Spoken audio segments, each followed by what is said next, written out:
بعد این لباسی که لباسای هزارجات هر محله آیا لباس مخصوص خود داره یا فرق نمیکنه؟ خب طبیعتا برای بچه‌ها چی گفتنی داری؟ بچه‌ها میگم درس بخونه، پیشرفت کنه، در سایه ورزش و برادر سایه درس و تمام. میگم مرا خب برادر پلنگ است، من هر کس که میگه کاراته کانفو برادر کشتی پیش بده میدان.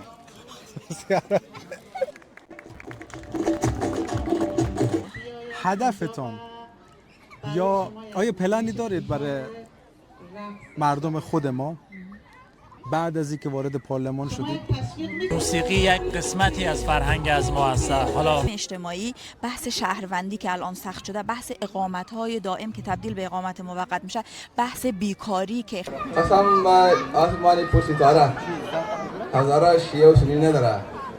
روزی که در کشور بیاید فیزیک داندان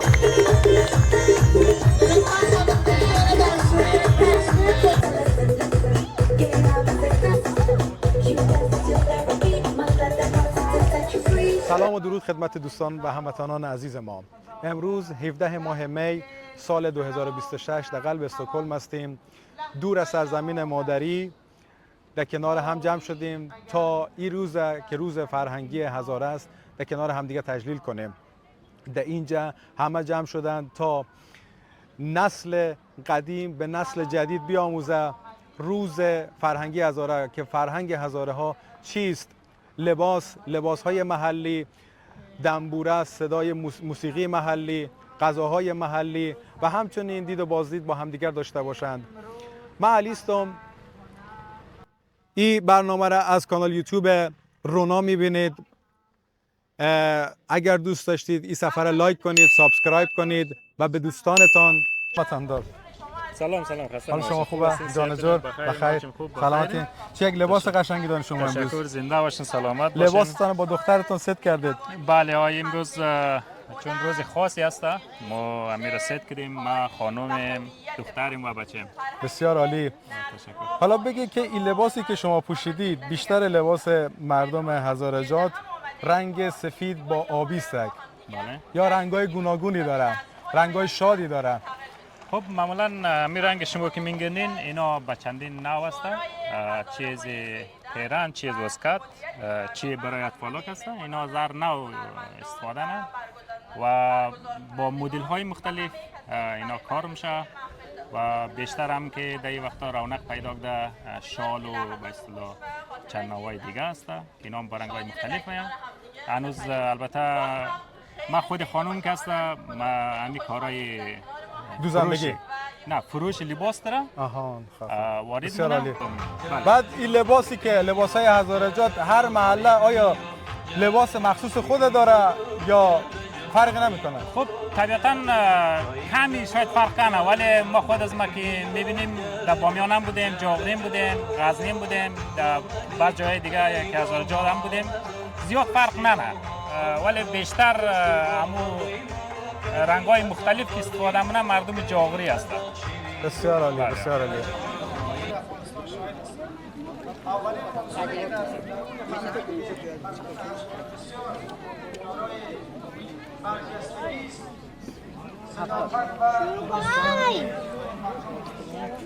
ای بابا در افغانستان متاسفانه در طول بیشتر از یک قرن که حاکمیت‌های مرکزی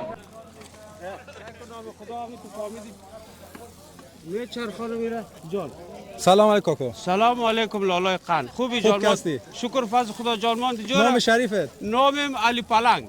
علی پلنگ؟ خب علی پلنگ از کدام ولایت افغانستان است؟ ما از وردک هستم، از جلستکانه. خب بسیار عالی. امروز داری بولانی بپزی؟ بولانی همه تو گرم داغا. بسیار عالی. بسیار عالی. بازی بولانی ها که فقط گندنه است یا بولانی چی هم است؟ گندنه، کچالو، بدر فامیدی چکنی داره و سمبوسا اون طرف لپ و جپ از کار فامیدی باش که بدر پخته شده داره. بسیار عالی. بسیار عالی. خب کاکا جان در افغانستان هم بودی؟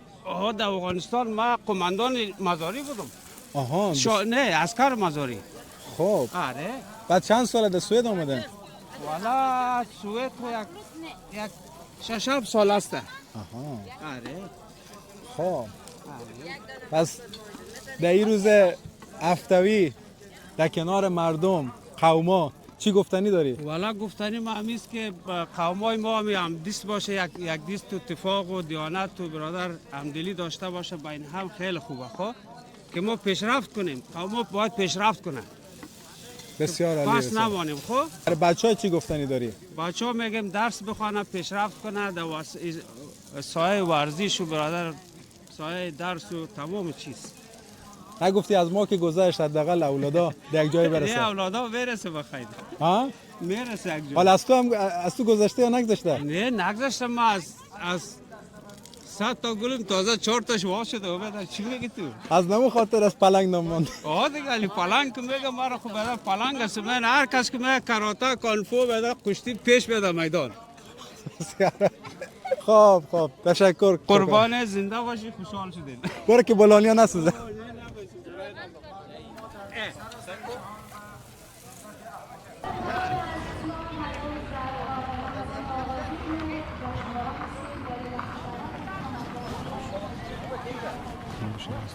جای دور از سیاست مولایی سیمه فرهنگ تا مردم بازی میشه دوست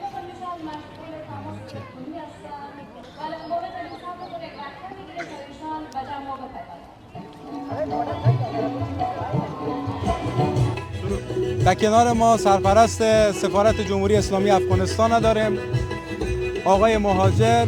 دوست دارم که برای ما تعریف کنه که این برنامه‌ای که امروز اینجا هست هدفشون چی بوده و با ما صحبتی داشته باشن. تشکر، سپاسگزار هستم. این برنامه هم قسمی که از عنوانش پیداست، برنامه تجلیل از روز فرهنگ هزاره است. فرهنگی که در طول قرون و عصار شکل گرفته و در تعامل با سایر فرهنگ ها بوده و در واقع بخشی از فرهنگ کل مردم افغانستان است. امروز دوستان ما به این فضای باز جمع شدن تا از روز فرهنگ هزارگی تجلیل کنه و در واقع دستاوردهای فرهنگی مردم ارج بگذاره. ما هم به نوبه خود شرکت کردیم تا سهمی در این روز داشته باشیم و روز خوشی و شادمانی را برای تمام مردم افغانستان، برای هزاره های افغانستان و جهان تبریک بگیم. شما چه توصیه‌ای برای نسل جوان هزاره دارید؟ ولی نسل جوان باید اما قسمی که من صحبت کوتاه خودم گفتم همواره کوشش کنن که با تلاش و سخت کوشی راه کسب دانش و مهارت‌های زندگی مدرن یاد بگیره، با استفاده از امکاناتی که در کشورهای مترقی و پیشرفته غربی فراهم شده است تلاش کنه تا به دانشگاه‌ها و مراکز تحصیلات عالی راه پیدا کنه و در واقع مثال خوب و شایسته برای خود، برای خانواده خود و برای مردم افغانستان و برای هزاره ها باشه. تشکر. حال شما خوب است؟ سلامتین؟ در این روز آفتابی آمدین در جشنواره فرهنگی هزاره. دوست دارم که شما که مسئول اجرایی اتحادیه سلسال هستید در شهر اوبسالا، نظرتان در مورد برگزاری چنین برنامه‌هایی چیست؟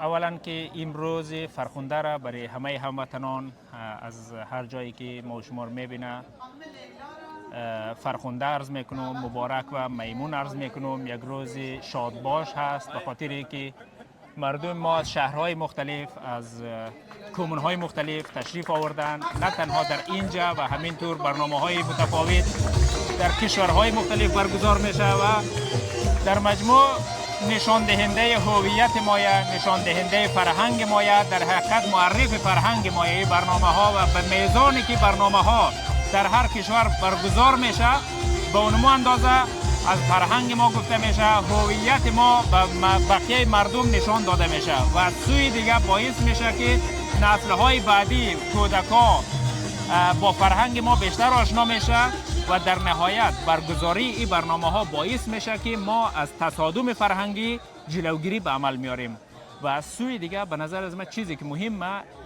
جذابیت و قدرت این برنامه هست که ما بجز برنامه‌های مثلا محرم و عاشورا میتونیم در همچین رویدادهای، در همچین محافل هم گرد هم بیاییم و از نظر از من این برنامه میتونه برای فرداهای روشن، برای فرداهای ما بسیار تحول آفرین باشه، تغییر آفرین باشه، به میزانی که ما میتونیم چند نفر و چند صد نفر و هزاران نفر گرد هم جمع بشیم، خود به خود یک اتحاد هست، یک همبستگی همه قوما رو میرسانه و یکی از پراکندگی ما رو جلوگیری میکنه. بله. تا جایی که ما خبر دارم شما یک برنامه‌ای دارید به نام جشنواره دنبوره که قرار برگزار بشه. میتونید در مورد از این آره، معمولا اتحادیه سلسال 2 جشنواره بزرگ را برگزار میکنه سالانه. فعلا 13 ماه جون 9مین جشنواره شعر بین المللی سلسال برگزار میشه و به احتمال خیلی زیاد 5 سپتامبر سال جاری 5مین دور جشنواره دنبوره برگزار میشه. به خاطر از اینکه من خرسندی مدعی هست که مثلا شورای جهانی در اینجا برنامه روز فرهنگی را برگزار میکنن، انجمن هوب انجمن قوی هست، انجمن موفق هست، برنامه موفق را برگزار کرد و ما در اپسالا 2 جشنواره بزرگ را برگزار میکنیم و در مجموع ما به عنوان اولا دیاسپورای افغانستان مقیم سویدن خوشحالی مدعی است که بچه‌های هزاره قومای ما شما در سویدن بسیار فعالن، نسبت به بقیه کشورها بسیار فعاله و اینمی برنامه‌ها باعث میشه که ما خود را به این مردم معرفی کنیم و سوی دیگه با انقطاع جشنواره دنبوره در بامیان ما در اپسالا برگزار کردیم. به خاطر از اینکه دنبوره و موسیقی و همینطور شعر و حتی ادبیات در مجموع افغانستان دیگه مجال نفس کشیدن نداره و موسیقی و بخصوص دنبوره هزارگی که بسیار با محرومیت تاریخی روبرو بوده و از این بعد دیگه به نظر من که دیگه یعنی نمیتونیم بگیم که دنبوره با محرومیت روبرویه، به خاطر از اینکه دنبوره به یک افتخار تبدیل شده و یک تداوم رو ما میبینیم و دیگه با همچین برنامه‌های خوشبختانه دیگه از محرومیت انشالله که ما همه ما به در میاریم، بیرون میکنیم. و در آخر توصیه‌تان برای نسل قدیم، یعنی کسانی که از سنشون از 40-50 به بالاست، چیستش که برای نسل جدید انتقال بدن؟ دانش و تجربه ایشانه. به خاطر از اینکه ما فکر میکنیم که ما نسل جوان نیروی کار هستیم و شخصا فکر میکنم که بزرگای ما در مراحل مختلف زندگی خود اینا تجربه بسیار غنی داره و شریک کردن تجربه از اینا با ما جوانا میتونه که یک ترکیب بسیار خوبی شود از دانش و تجربه ما، از توانایی ما و تجربه گذشته ما. به خاطر از اینکه من فکر میکنم که بزرگای ما تاریخ ما هستند و هویت ما هستند و مهمه که ما از گذشته خود بفهمیم. ای که اینا مثلا کار سیاسی کرده، چگونه کار سیاسی کردن، ما در کجاها مواظب باشیم، کار فرهنگی انجام دادن، چگونه انجام دادن، ما چگونه انجام بدیم نظر به موقعیتی که ما قرار داریم. در مجموع من فکر میکنم که استفاده از دانش و تجربه بزرگا میتونه یک چراغ هدایت برای آینده ما باشه. بسیار عالی، تشکر بابت مصاحبه. سلامت باشید. همین راهی حلی مشکلش باد. بخیر روزی که در کشور بیایم، فیزیک دان دکتر و ماستر بیایم، فیزیک دان دکتر و ماستر بیایم. شب روزی همه مثل شکر دخت، جان تخصص دارو دانشور بیایم، تخصص دارو جان دانشور بیایم، تخصص دانو دانشور بیایم. تقدیم همه شما دوستان. تشکر. یک دنیا لذت ببرید. در کنار ما خانم نصیبه دای تبار، یکی از کاندیدای هزاره تبار خود ما در شهر استکهلم یرفله، درسته؟ آمدن در کنار ما و این برنامه را اجرا میکنن و تجلیل میکنن و دوست دارم که شما برای ما بگین که این برنامه‌ای که امروز اجرا میشه به عنوان جشن فرهنگی هزارگی، هدف از این برنامه چیست؟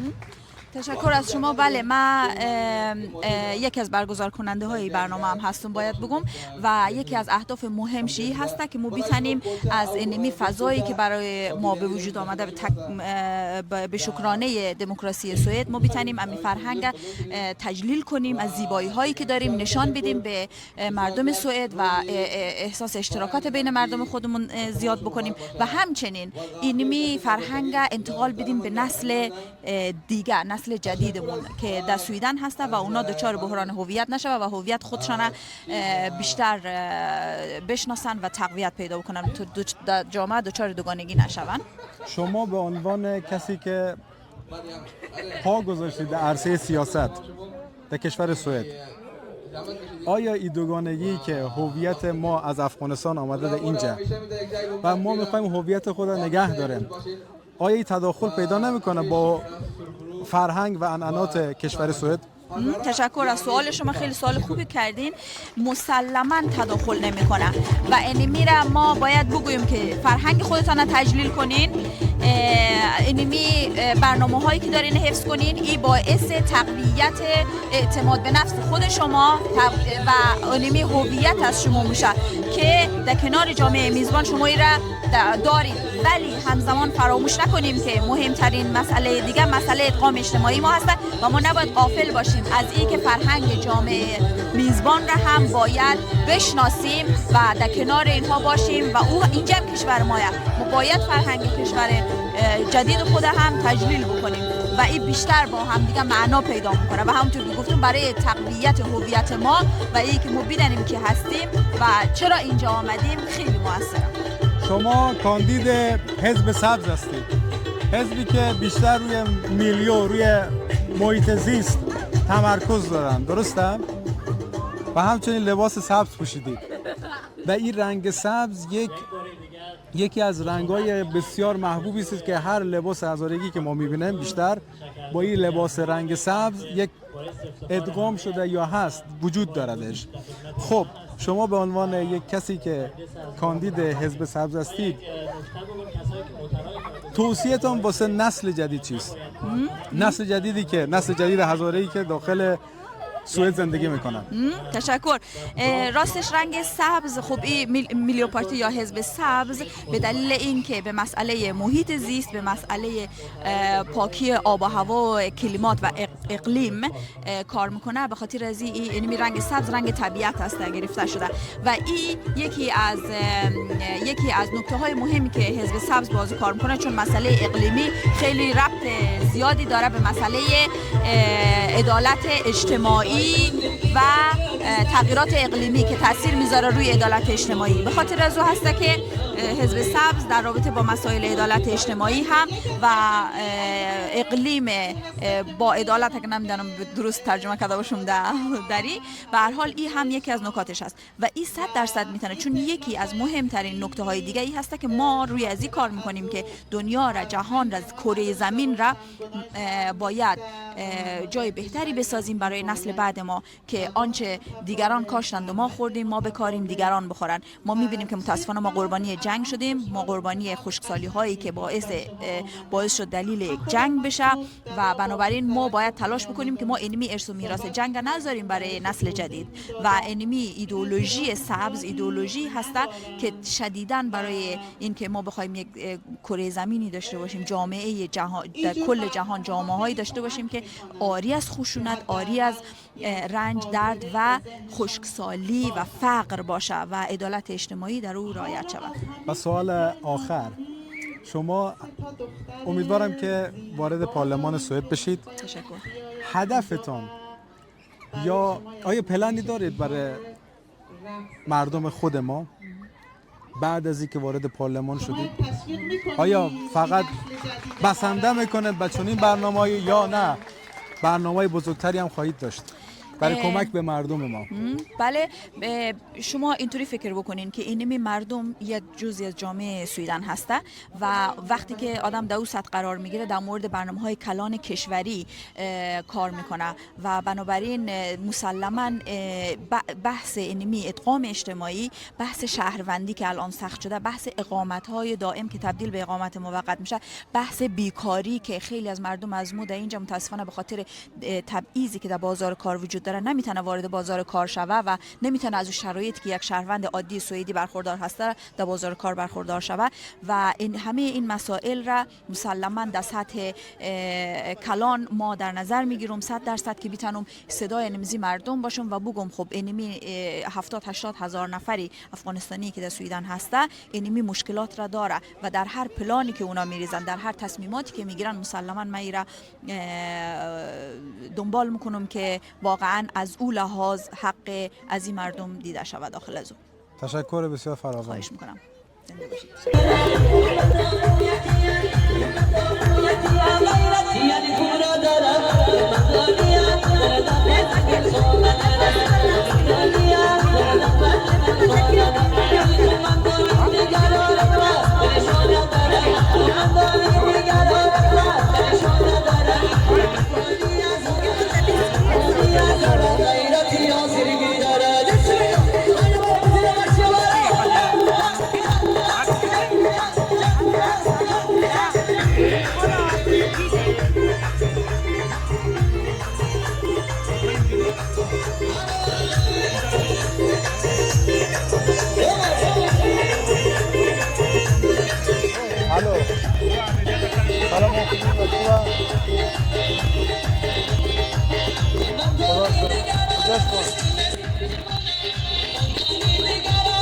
من در جشن هزارات اومدم با زنگ میزنم.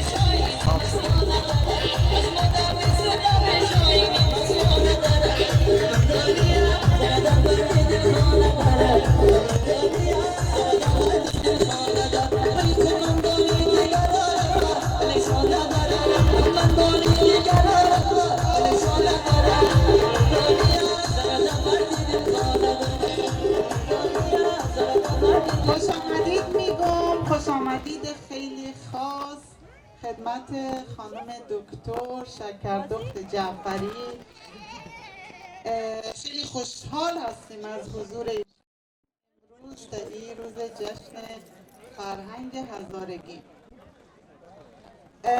فکر میکنم الان کمی خسته شاید گشنم شده باشین. اگه اینطور باشه زیرا کترین با غذاهای خیلی عالی و لذیذ و چای و قهوه و نوشیدنی. غذاها چلو کوبیده، قرمه سبزی که غذا تهیه بکنم. خب در این بخش از آقای نقی بیک نماینده محترم انجمن هزاره ها دعوت میکنیم که بالای استیج بیاید. در کنار آقای حیدری هستم، یکی از برگزار کننده های این جشنواره. سلام. حال شما خوبه؟ تشکر از اول از همه تشکر از اینکه امروز برای ما زحمت کشیدید و این برنامه بسیار مهیج فراهم کردید. تشکر از شما که تشریف آوردید. این برنامه برای کسایی که شرکت میکنن برای هزارها هستن و اهمیتش هم به میه که قوما شرکت کنن و این باعث افتخار از ما است که برای قوما کار میکنن. خب سوال من ایستش که آیا فقط هدف از این برگزاری جشنواره شنیدن موسیقی است یا نه برنامه خاص دیگه هم داشته؟ واقعیتش نیست، چون من خودم فکر میکنم که مشکلات مهاجرین هستم، ولی با تمام مشکلات من اونا رو بازم ازشان درخواست میکنم عاجزانه برن به سمت تحصیل و ما یک شکردخت نداشته باشیم سال آینده. مثلا 5 سال بعد 10 سال بعد ما از سویدن چندین شکردخت داشته باشیم که در مردم دنیا کمک کنن. بسیار عالی، تشکر. خواهش میکنم. وقت خوش روز خوبی داشته باشید.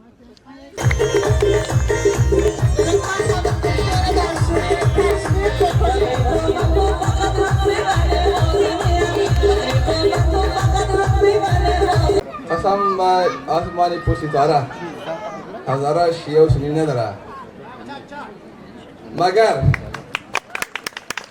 ما بگم هزاره قسم به آسمان پرستاره هزاره ایرانی افغانستانی و کشکی نداره. یک هزار است.